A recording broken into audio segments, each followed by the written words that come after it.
قبلہ نے اندیا ظاہر کیا ہے کہ اگر سوال کسی کے ذہن میں ہو تو لیکن یہ نہ ہو کہ عقیق پہننے سے علم بڑھتا ہے یا اس قسم کے نہ پلیز جی سرکار آئیے نا آپ اگر جی بسم اللہ. یہ جانتے ہوئے کہ یہ ایک فقہی نشست نہیں ہے، مگر جیسا کہ آپ نے فرمایا کہ آپ کے استاد محترم نے کہا کہ آپ کا مولویانہ ذہن نے یہ سوال آپ سے یہ تو ایک فقہی سوال میں جانتا ہوں یہ ہے کہ شعرا اور نہیں فقہی سوال یہاں نہ کریں. نہیں فقہی سوال نہیں. سوال یہ ہے کہ مرزا غالب کی نجات کے بارے میں آپ کیا کہیں گے کہ ایسا کیوں ہوتا ہے کہ شعرا حضرات اور ادبی حضرات کی لادینیت اور خدا سے شکوہ اور مسجد کے شراب نوشی اور مسجد کے باہر بیٹھ کے خدا سے شکوہ کرنا ایسا کیوں ہے کہ ہم یہ جانتے ہوئے کہ ان کی انٹلیکچوئل کیپیبلٹیز اتنی بلند پایا، اس کے باوجود ایسا کیوں دیکھنے میں آتا ہے کہ مرزا غالب سے لے کے اور جو پچھلی 18ویں صدی 19ویں صدی اور موجودہ حال میں بھی جو شعرا گزرے ہیں، تو ایک طالب علمانہ سوال ہے. بہت اچھا سوال ہے، اگرچہ ناتمام رہ گیا. دیکھیے شاعری کی اپنی زبان ہے. افسوس یہ ہے کہ اگر اس کو نہ سمجھا جائے تو غلط فہمیاں پیدا ہوتی ہیں.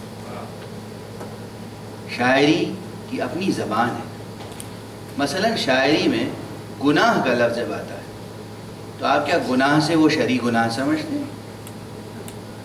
شاعری میں گناہ جرأت اور جسارت مندانہ اقدام کو کہتے ہیں.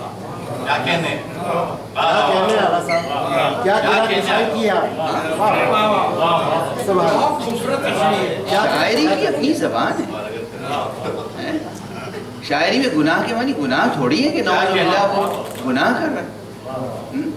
وہ کہتا ہے کہ ابھی تو میرے مثلا غالب کہیں کہیں کہ میرے سینے میں تو ابھی بہت گناہوں کی آرزو ہیں. اس کے معنی ہے کہ ابھی بہت امکانات ہیں، میں بہت کچھ کر سکتا ہوں، جرأت اور اقدام کر سکتا ہوں، مگر معاشرہ مجھے کرنے نہیں دے گا. جرأت کے معنی میں اظہار جرأت کے لیے لفظ گناہ آتا ہے. یا زاہد جو واقعاً زاہدانہ مزاج رکھتا ہے اس کو ہم رند کہتے ہیں. اور جو دنیا کو فریب دینے کے لیے زاہد بنتا ہے ہم اسے شیخ اور زاہد کہہ کے واعظ کہہ کے طنز کرتے ہیں. تو یہ شاعری کی زبان ہے. مثلا کوئی کہتا ہے کہ میرا ہمراز حافظ شیراز، رند ہوں مولوی کی صورت میں. تو یہاں رند سے کیا مراد؟ رند یعنی وہ جو واقعی لٹرلی جا کے وہ شراب پینا چاہتا ہے. رند کے معنی وہ ہیں کہ جو دنیا کے اپنے آداب اور پروٹوکول اور اپنی آبرو کا لحاظ نہیں کرتا. یعنی گھر میں تو بیٹھ کے گناہ کر رہے ہیں لیکن معاشرے کے سامنے اس لیے نہیں کرتے کہ یہ کل ہمارے پیچھے پھر نماز نہیں پڑھیں گے. یعنی خوف خدا نہیں ہے بلکہ خوف خلق خدا ہے. تو ایسے زاہد کو، ایسے واعظ کو ہمیشہ شعراء نے، بڑے شعراء نے تنقید کا نشانہ بنایا ہے اور بنانا چاہیے. اور رند یا مثلا شراب سے مراد کیا؟ آپ یہ شراب سمجھتے ہیں بنت عنب، انگوری شراب. اور کیا اتنا گیا گزرا تھا غالب کہ وہ کہے کہ وہ کیا مطلع ہے مشہور ان کا؟ نہیں وہ غالب کا کل کے لیے نہ آج کر قصت شراب میں کیا یہ سوزن ہے ساقی کوثر کے باب میں. آپ سوچ سکتے ہیں کہ ساقی کوثر کا ذکر ہو رہا ہے تو کیا غالب یہ انگوری شراب کا ذکر کر رہا ہے؟ شراب سے مراد معرفت ہے، علم ہے. شراب سے مراد باد عرفاں ہے. شراب سے مراد باد عشق ہے. سمجھے آپ؟ تو شاعری کی اپنی زبان ہے. جن بیچارے مولویوں نے یہ زبان نہیں سمجھی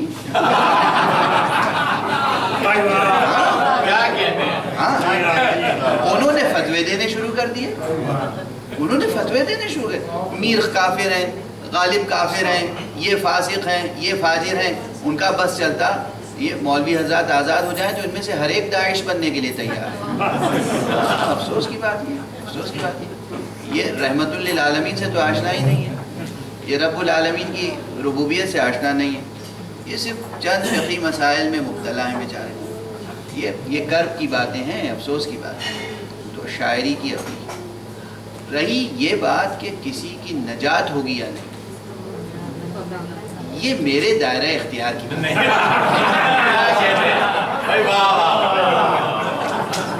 اگر اس سوال کا جواب کوئی دیتا ہے تو اپنے حد سے تجاوز کرتا ہے. یہ کام حق سبحانہ و تعالیٰ کا، مولا سبحانہ و تعالیٰ وہ مالک و مختار ہے، وہ کس کی کس ادا سے خوش ہو جائے اور کس کی کس ریاکاری سے ناخوش ہو جائے، کیا کہہ رہے ہیں؟ یہ الگ موضوع ہے. اجازت دیں کہ فرمائیں. میرے پاس ایک قلمی مینوسکرپٹ ہے غالب کا ہاتھ کا لکھا ہوا.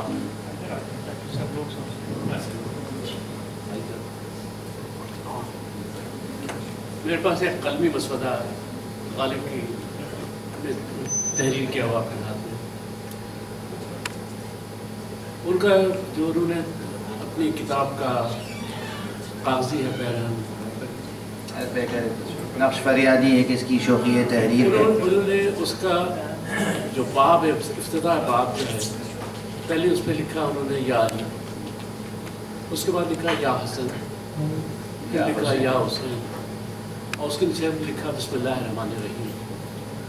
تو جو علمیت غالب کی تھی اور جو جانکاری تھی اور جانتے تھے، تو ان کو تو مراتب تھے، کیا اس سے وہ ناشنا تھے؟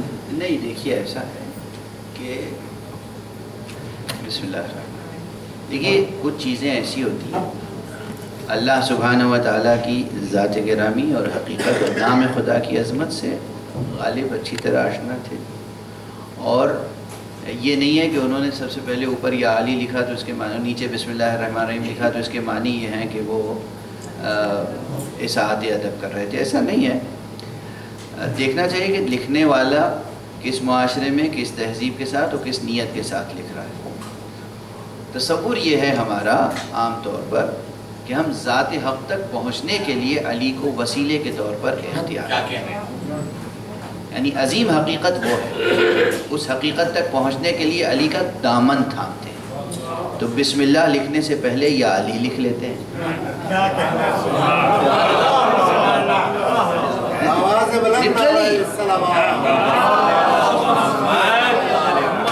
یہ غالب کی لیفٹ ہینڈڈ سپورٹ نہیں ہے، یہ مطلب یہ کہ یہ جو ہے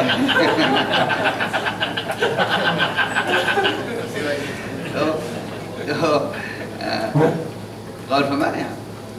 توسل کا چونکہ ایک نظریہ ہے اس غالب کے متعلق یہ عرض کر دوں کہ ڈاکٹر زوئے انصاری ایک بہت مشہور ادیب تھے اور خود کمیونسٹ تھے، اور اس فقیر کو یہ اعزاز حاصل ہے کہ میرے ہاتھوں پہ دوبارہ وہ مشرف اسلام ہوئے تھے. یہ اسی فقیر کو اعزاز حاصل ہے. وہ ایک داستان ہے پوری. جب وہ مرنے سے پہلے انہوں نے لکھا ہے کہ جو کچھ میں نے لکھا ہے کمیونزم کے بارے میں اسے میں ڈس اون کرتا ہوں اور یہ اعلان کرتا ہوں کہ نجات کی راہ صرف اسلام ہے. تو یہ اس فقیر کی کئی برس کی ریاضت کا صلہ تھا، یہ خدا کا شکر. تو وہ انہوں نے خود اپنے ایک مضمون میں میرا ذکر بھی کیا ہے، وہ ایک الگ بحث ہے. زوئے انصاری نے غالب شناسی پر جو کام کیا ہے اس میں انہوں نے یہ لکھا کہ غالب وہ شاعر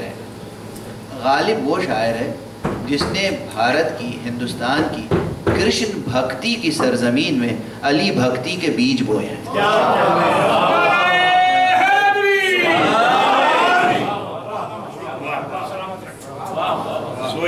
زوئے انصاری کا جملہ ہے، یہ چھپا ہوا جملہ ہے، پرنٹڈ ہے یہ. تو غالب تو علی کا عاشق ہے، اور غالب کی فارسی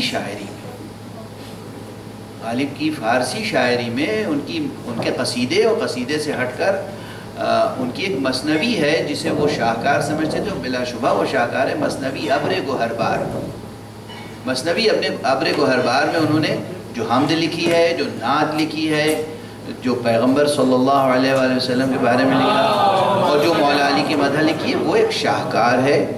اور میرا خیال ہے کہ غالب کا ذکر آ گیا ہے تو ان کی غزلوں، اردو غزلوں میں دیکھیے ایک جگہ انہوں نے مقطع میں نعت لکھی ہے اور ایک جگہ انہوں نے منقبت لکھی، مقطع میں بھی اردو۔ وہ نعتیہ مقطع ان کا شاید لوگوں کو عام طور پہ یاد نہیں ہوتا، دیکھیے وہ مجھے اگر یاد آ جائے تو اس طرح سے ہے کہ اس کی امت میں ہوں میں، میرے رہیں کیوں کام بند،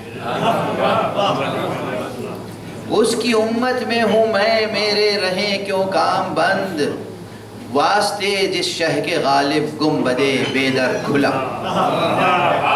نعت کا شعر ہے، یہ نعت کا شعر ہے، معراج کی طرف اشارہ ہے۔ یہ غالب کا نعتیہ شعر ہے ان کی غزلوں میں اور اردو غزلوں میں، اور ان کی منقبت کا تو وہ شعر بہت مشہور ہے جس پہ وہی بیچارے مولویوں نے کفر کے فتوے دے دیے ہیں کہ غالب ندی میں دوست سے آتی ہے بوئے دوست، مشغول حق ہوں بندگی بود و راب میں۔ اور جہاں امام حسین کا معاملہ ہے تو غالب کی واقعاً فارسی شاعری میں جیسا درد انگیز اور رقت خیز نوحہ اور مرثیہ ملتا ہے وہ بھی بے نظیر ہے۔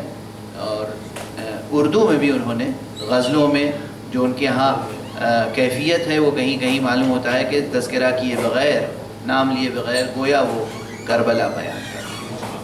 میرا خیال ہے اتنی ایک سوال میرا آگا، میں جدید مرثیہ کے حوالے سے آپ نے کہا کہ بڑے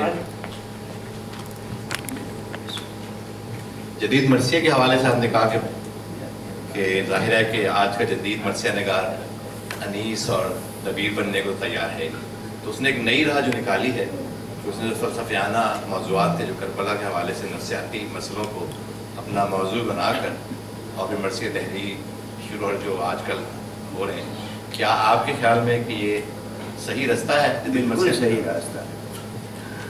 جدید مرثیہ گویوں نے بہت خدمت کی ہے اور ان میں ایک طویل فہرست ہے۔ جوش مکمل مرثیہ نگار شاعر نہیں ہے، جوش کا مرثیہ مکمل مرثیہ، جوش کے یہاں ہمیں مکمل مرثیہ نہیں ملتا، جوش کے یہاں بہت اچھے بند بھی ہیں اور بہت کمزور بند بھی ہیں، اور مرثیت ان کے یہاں جس طرح ہونی چاہیے نہیں ہے۔ لیکن مولانا نسیم امروی، آل رضا اور جناب وحید الحسن ہاشمی اور بعض دوسرے اور ایسے شعراء تھے کہ جن کے ہاں ہمیں مکمل مرثیہ ملتا ہے اور جدید مرثیہ ملتا ہے، اس میں مرثیت بھی ہے اور واقع کربلا کو سمجھنے اور سمجھانے کے لیے یہی کہ انسان کو بحیثیت انسان اور معاشرے انسانی کو بحیثیت معاشرے انسانی کے ارتقاء کا سفر طے کرنے کے لیے وہاں ہمارے پاس فکر اور فن کا کہ فکری اور فنی عناصر بھی اس میں ملتے ہیں، اور ان لوگوں کی خدمتیں یقیناً قابل قدر ہیں۔ ایک بار پھر آپ سب حضرات کا خواتین کا شکریہ اور ماشاءاللہ بہت سیر حاصل گفتگو، جزاک اللہ، قبلہ کی صحت و عافیت و سلامتی کے لیے سلوات۔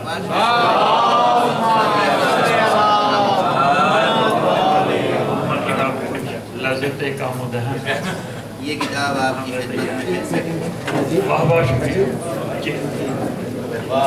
اچھا، یہ قبلہ کو ویلکم کرنے کے لیے ایک خواتین حضرات، ہم چاہیں گے کہ آپ سب یہاں اسٹیج پہ آ جائیں قبلہ کے ارد گرد، ایک ان کو ویلکم کرنے کے لیے کیک کٹنگ سیریمنی ہے، ہم چاہیں گے آپ سب شریک ہوں۔ آئیے آپ لوگ۔